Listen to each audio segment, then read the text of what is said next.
Good morning to everyone. I am Dr. Helen Rathi from Emmanuel Arasar JJ College of Engineering. Now we will learn about laser. What is called laser?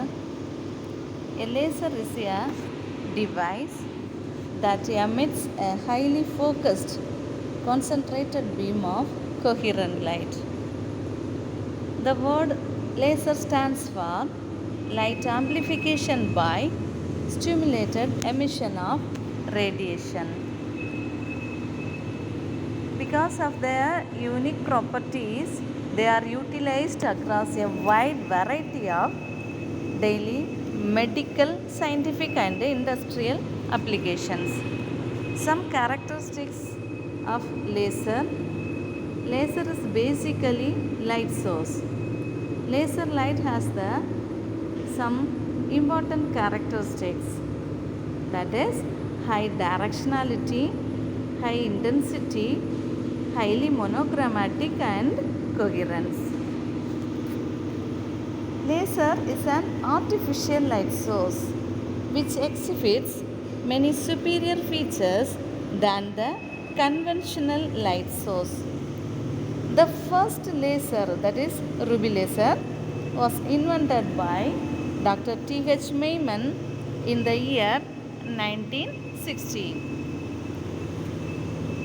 Consider an assembly of atoms in a material which is exposed to light radiation. In general, three different processes occur when light radiation interacts with a material. They are stimulated absorption, spontaneous emission, and stimulated emission. What is the stimulated absorption? An atom in ground state with energy E1 absorbs an incident photon of energy h nu and is excited to higher energy state with energy E2. This process is known as stimulated or induced absorption. It occurs only when the incident photon energy h nu is equal to the energy difference between excited state and ground state, that is E2 minus E1. For each transition, a certain amount of energy, that is h nu, is absorbed from the incident light beam. The excited atoms do not stay in the higher energy state for a longer time. It is the tendency of atoms in excited state to come to the lower energy state. Thus, the atoms in excited state quickly return to ground state by emitting a photon of energy h nu. The emission of photons takes place in two waves, that is spontaneous emission and stimulated emission. So the first one is stimulated absorption. The second one is spontaneous emission. The atom in the excited state E2, that is the higher energy state, returns to ground state, that is E1, that the energy state, lower energy state, by emitting a photon of energy h nu, that is delta E is equal to E2 minus E1, without the influence of any external agency. Such emission of light radiation, which is not triggered by any external influence, is called spontaneous emission. It is a random and also uncontrollable process. The third one is stimulated emission. Einstein suggests that there must be another mechanism by which an atom in excited state can return to ground state. He found that there is an interaction between the atom in excited state and a photon. During this interaction, the photon triggers the excited atom to make transition to ground state E1. This transition produces a second photon which is similar to triggering photon with respect to frequency, base and propagation direction. Such kind of forced emission of photons by the incident photons is called stimulated emission. It is also known as induced emission. It plays a key factor for the working of a laser. Some differences between spontaneous and stimulated emission. Spontaneous emission of light radiation is spontaneous, that is without any external agency. But stimulated emission of light radiation is stimulated, that is triggered by incident photons. Spontaneous emission, emitted photons travel randomly in all directions.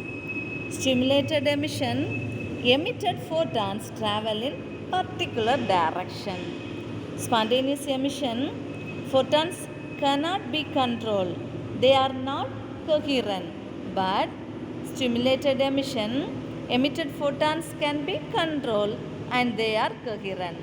Spontaneous emission, this process is a key factor for ordinary light emission.